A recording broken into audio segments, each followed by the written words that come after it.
I'm Andrew Einstein, a cardiologist at Columbia University Medical Center in New York, and it's my pleasure to welcome you to Molecular Imaging Highlights from the American Heart Association Scientific Sessions in Orlando, Florida.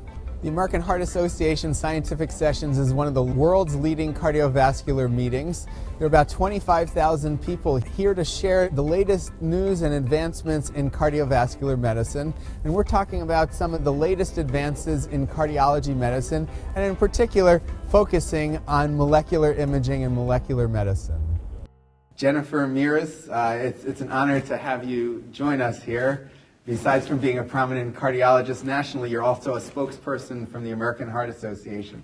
So I really welcome your perspective and the Heart Association's perspective on cardiovascular disease. Happy to be here. Thanks so much for joining us.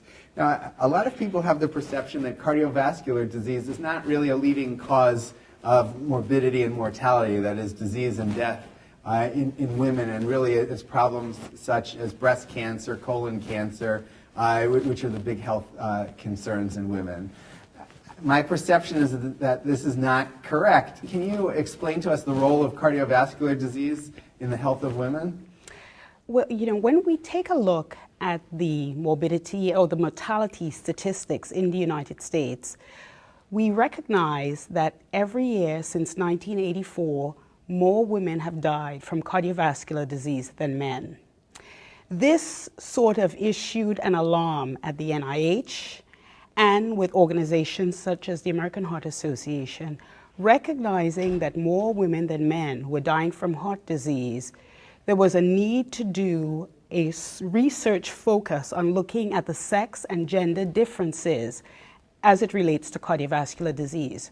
So for many decades, there was that misperception that heart disease was the leading killer of men and that women were spared.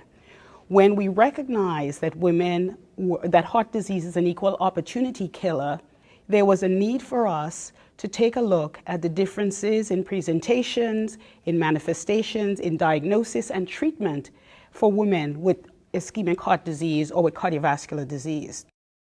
What are important differences between women and men in terms of diagnosis of cardiovascular disease and treatment of cardiovascular disease? Since our 2-decade focus on the sex and gender specifics of cardiovascular disease, we have learned several differences exist. One, there are differences in the presentation of women with heart disease. We've learned that women can come in, while most women will come in with the classic symptoms of chest discomfort with exertion, radiating to the left shoulder, shortness of breath, we've expanded the symptom presentation in women to include back pain, the feeling of fatigue, feeling of doom and gloom, shortness of breath as the only presentation.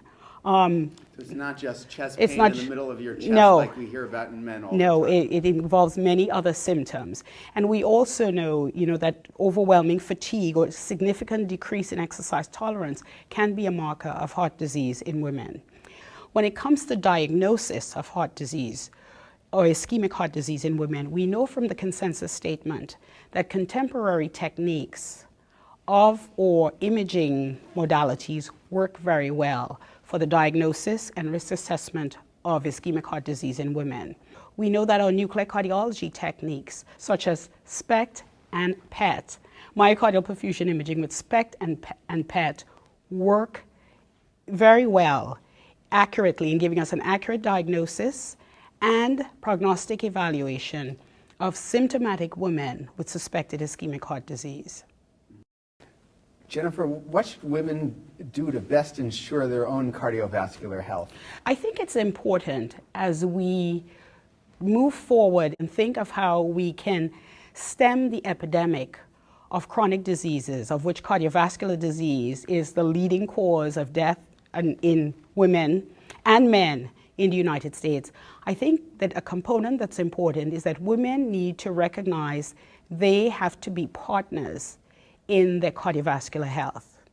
And by that I mean women need to know that when you go to consult or see your physician, whether it's an OBGYN, a cardiologist, internist, or if you're seeing a nurse practitioner, that you've got to bring up your cardiovascular disease or your heart disease risk as a discussion. I think about it in 3 things that women need to do. First, partner with their doctors for prevention and control of cardiovascular disease risk factors. Second, know your risks, know your family history, and control your risk. Third, think of incorporating the lifestyle changes that prevent and control cardiovascular disease into your daily lives. So choosing to move every day is one. Two, making your plate more colorful. Lots of fruits and vegetables, avoiding fried foods. Definitely do not smoke, whether you smoke or not, and avoiding secondhand smoke, important.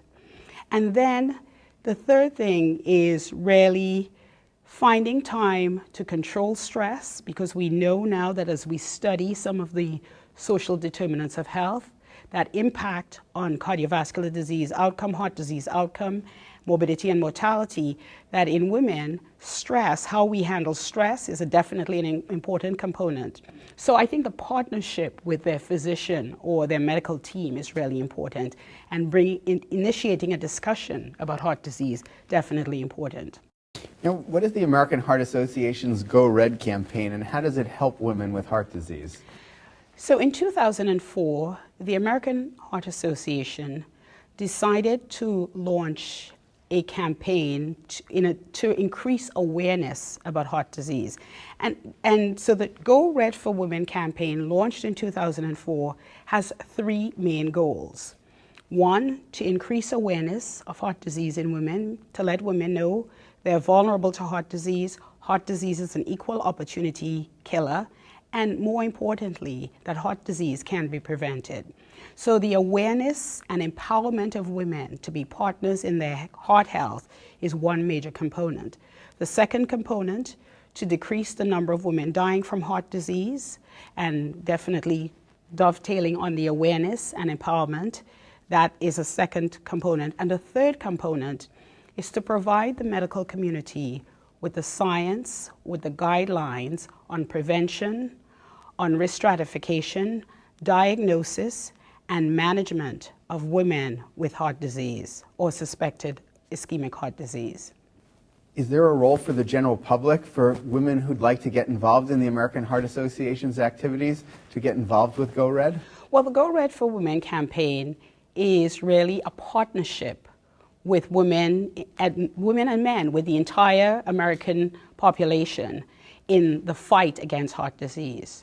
So women are encouraged to join the Go Red for Women campaign. You can do it online and tell your stories. You can share your stories.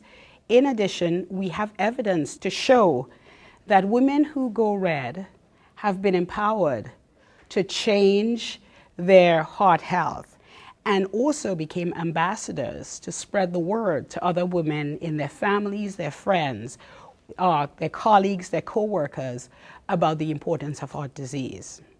I would say that we still have a lot of work to do. Great pearls of wisdom you're sharing with us here, Dr. Mieres. I thank you very much for your time, and it seems like what you're telling us is that there's an important shared responsibility for women's heart health between women themselves and their doctors, and there's a lot which they can do together. Absolutely. Thank you. A pleasure to be here.